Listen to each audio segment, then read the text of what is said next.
আজিৰ দিনত অসমৰ মুছলমান মানুহে যিমান শান্তিত আছে কোনো দিনে অসমৰ ইতিহাসত ইমান শান্তিত নাই।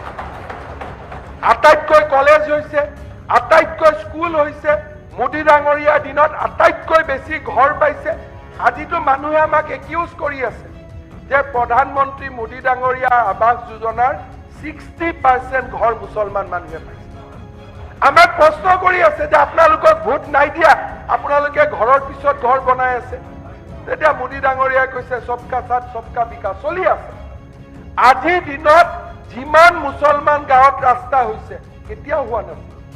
আগতে ইয়াত আছিলে অজন্তা নেওগ বাইদেউ কংগ্ৰেছৰ মন্ত্ৰী আছিল, মই কংগ্ৰেছৰ মন্ত্ৰী আছিলো। একোটা সংখ্যালঘু সমষ্টিত 1 কোটি টকা দিয়া হৈছিল। অলপমান চামুগুৰি, জালুকবাৰী, গোলাঘাটত বেছি গৈছিল, বেলেগ কথা। বাট আদাৰৱাইজ 1,50,00,000 টকা। আজি মই কেইদিনমান আগতে কৈছো যে অসমৰ মাইনৰিটি